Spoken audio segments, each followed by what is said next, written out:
My great-grandma's old house.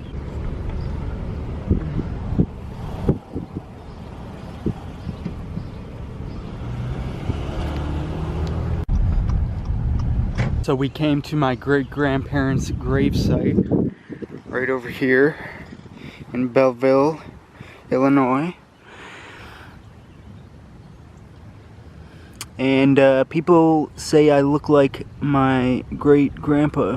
I think I look like my great-grandpa also, and for the people that want to see what he looks like, I'll throw up a picture on the screen right now. But yeah, man, it would have been cool to, you know, meet him. Even my grandpa, it would have been cool. And to be clear, this is my great-grandpa on my mom's side. They have a big ketchup bottle. So we came to La Piazza, got the pizza, my mom got the pasta, and we got little bread. I also got a tiramisu, the biggest piece that they have. The guy was actually nice, so, right? Yeah. That's why he gave me a big piece. Since I didn't get a good video of the old Capitol building, I'm just showing you guys this. So on day one, we came to Springfield and we wanted to do a ghost walk. It's walking around historic sites. Apparently people have seen ghosts like Mary Todd in the windows of those buildings and all that. We wanted to do that, but Monday when we came here, online it said that they had open hours. When we came, they were like, no, they don't have hours on Mondays. It's only Tuesday through like Sunday or Saturday. So we came back to do the ghost tour, the ghost walk tour. Tonight, we're going to go to a few of the different Lincoln locations. We'll be outside the whole time, so you can take as many pictures as you want. You can ask as many questions as you want. Just ask and hold on to your questions to the end of each section, and I'll answer them all at once. So, Abraham Lincoln is said to have believed in a supernatural spirit world. Now, accounts by Lincoln himself tell of strange visions and dreams that he had throughout his life. Now, with one of those dreams in particular that we will talk about later on, Lincoln may have predicted his own death. And now here we are 158 years later after the death of Lincoln. People still speak of ghostly encounters with the murdered president even today. Welcome to Lincoln's Ghost Walk. My name is Eric. I will be taking you to a few of the different Lincoln sites, and we will use those as the backdrop to our strange and bizarre tales of Lincoln's life and his death. And now the past might be in the present right here at the Lincoln Herndon Law Office historic site. People have been known to encounter strange things here from time to time. Strange such as phantom footsteps that have been heard on the second floor, which is known as the Old Federal Courtroom area. See, tour groups will be walking across the floor and they'll stop to engage with their interpreter when all of a sudden they hear 4 to 5 heavy footsteps on the wooden floor behind them. Well, everybody turns around expecting to see a latecomer into the tour. However, there is nobody there. You see, we were never supposed to encounter paranormal activity on the walk. It's not what the walk is supposed to be about. It's not a ghost hunt where we go to the haunted houses, and fancy equipment, and try to find something cool too. But it's just a ghost walk where we tell stories. But there was something that happened on one of these tours several years ago that we still can't explain. That night, the tour guide was getting through with the stories at the benches, was heading over to the house. He noticed about 5 members of the tour group were lagging behind in the intersection back there, so he was getting ready to call out to them, just have them move along, keep the tour going, and all of a sudden, all 5 of them stopped and they jumped out of the way all at the same time. Well, the tour guide goes down to check on them, just to make sure everybody's okay. When he gets down there, boy, everybody is spooked about something. And when he gets down there, come to find out, all 5 of them claim they heard a horse and carriage lumbering up the street right behind them. It was so pronounced, they described the jingle of the carriage and the sound of horses' hooves thumping through the muddy street behind them. When they turned around to have a look, all they saw was an empty street. Next morning, the tour guide went and spoke to somebody at the park about this. Come to find out, they hear that story 2 or 3 times every year. Now, something else that's been known to happen here in the park is the phantom smell of horses just sort of wafting in the air. We have not had horses stabled in this neighborhood in over a century. But back in Lincoln's day, there would have been 2 or 3 dozen horses in this neighborhood at any one time. So the past might be in the present, imprinted right here in the park. Of course, that is the old Lincoln home. Has anybody taken a tour of the home? Yeah, we have. Okay. Well, okay. Well, get here early. I'll tell you that. Yeah. 8:30 it opens. 7:30. Yeah, Like get here. 7:30. If we got here at 8 and got in the first group. Yeah. First come, first It's serve. first come, first serve, and they'll give away tickets for all the day, Yeah. and a lot of times they sell out. So it just Mhm. if you're coming tomorrow. So yeah, Early. get here early, even if you're coming later in the day. And I get them back there, right? Get them at the visitor center right there. Yes. Sorry. So people who have taken this tour have asked, is that house haunted by Abraham Lincoln? Well, the answer to that is no. The house is not haunted by Abraham Lincoln. However, it might be haunted by Mary Lincoln, because there have been a number of stories from people claiming they've seen this ghostly apparition that stands about 5 feet tall, wears a hoop skirt, and hangs around in the kitchen and parlor areas. Now, Mary Lincoln was 5'2", and she wore hoop skirts, and she would have spent considerable time in the kitchen and parlor areas tending to the needs of her family. So now the big question becomes, why would Mary Lincoln be haunting that house? Well, I don't always believe hauntings occur due to negative things like unfinished business with the living or untimely deaths or, the things you see in the movies. Sometimes they say a haunting will occur out of a love for a place, which might be what we have going on here. If that house is haunted, I believe it's haunted by Mary Lincoln, and she's just returned to spend more time where she spent the greatest years of her life. Lincoln looked at the mirror briefly, and he thought he saw a vision in the mirror. When he got up to have a better look, well, the vision went away.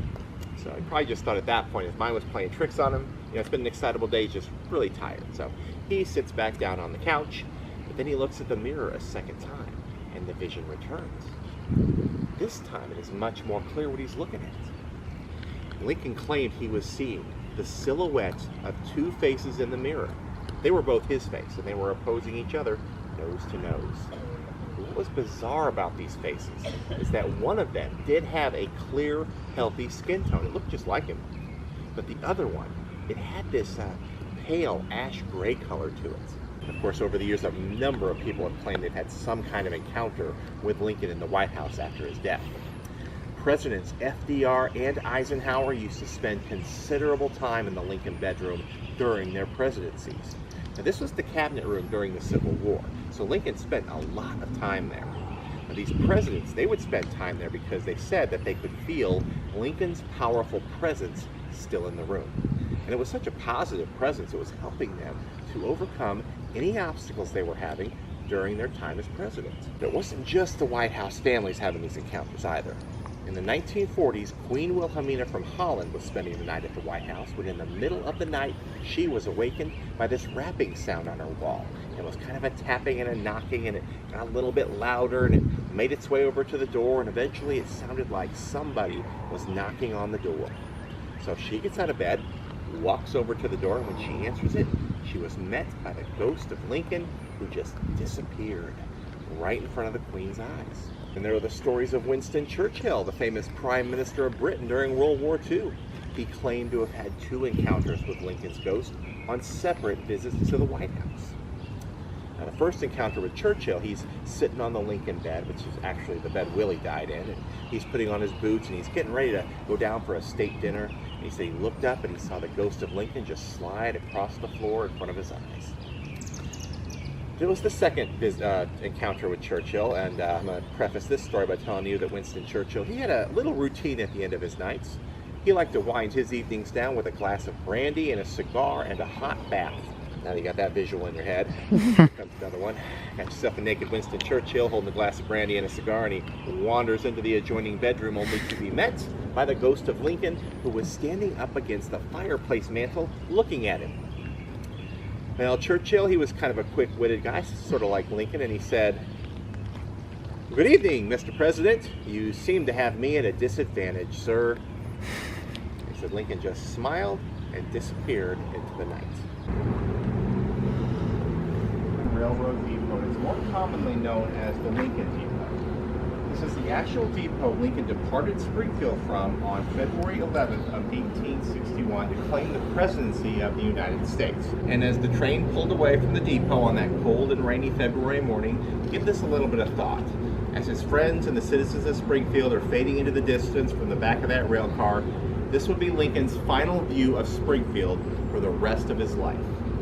He would return only once, posthumously, aboard the Lincoln Special, which was his funeral train, which departed Washington just 7 days after his assassination. The train made 12 major stops along the way so a grieving nation could pay their respects.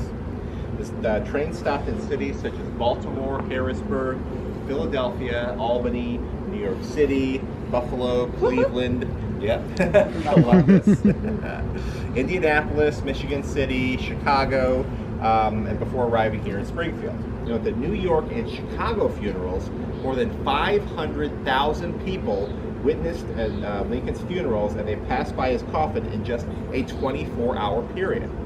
Now, folks, that's about 20,830 people per hour that were filing past his coffin. So they must have been going by in wide columns of people, like maybe 15 to 20 people deep. So they weren't really getting much of a look. Not even, no way to stop and actually reflect. They were probably just walking through and getting a glimpse by the time they went by. But for the people in the countryside who couldn't make it to one of the major cities for the funerals, many of them would stand trackside throughout the day and even into the night, hoping to catch a glimpse of the Lincoln Special's train as it went by. Just months after the Lincoln Special lumbered its way through the Pennsylvania countryside, a railroad watchman out walking the trails late one night was perplexed by this pinpoint of bright light a few miles in the distance. And he thought it was a little odd because there were no trains due that time of night. But yet the light appeared to be the searchlight on the front of an engine. Well, suddenly the watchman was distracted by this huge gust of wind, and it was coming right down the tracks like a tornado, kicking up dust and debris. So he had to cover his eyes to make sure his eyes didn't get all blinded.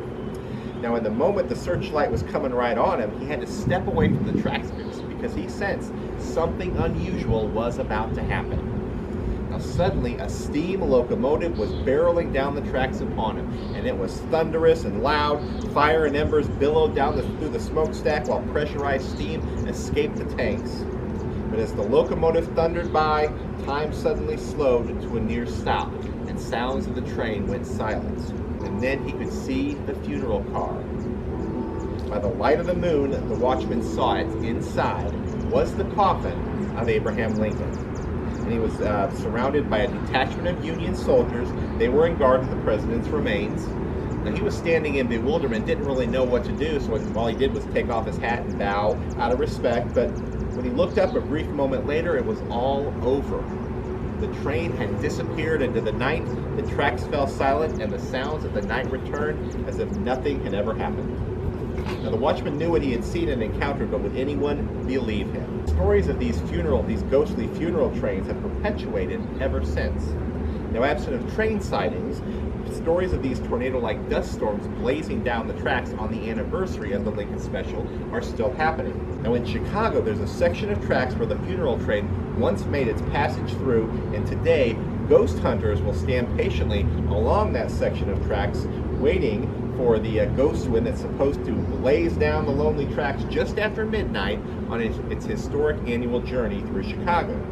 Now, witnesses sometimes claim that once the violent winds pass them by, their cell phones have gone dead, and maybe even their watches have stopped, or maybe are even 10 minutes behind. Now, these same tornado-like winds that blaze down the tracks, kicking up dust and debris on the anniversary of the Lincoln Special, have also been seen here in Springfield, as if the Lincoln Special is making its annual journey, bringing Abe Lincoln back home to Springfield to rest for the ages to come. The construction workers begin reporting these phantom footsteps that they hear on the tile floor around them, and when they turn around, there's nobody there. In another part of the tomb site, another set of construction workers reported this doleful weeping sound, and it was sort of echoing through the catacombs, and they can't find the source of it. Now, despite all this going on, construction does continue. By 1874, it is now completed and ready to be opened to the public. But now that it's open to the public, it is the public who report these strange things happening, because they report the same phantom footsteps that the construction workers had reported, and they report the same weeping sounds that the construction workers had reported.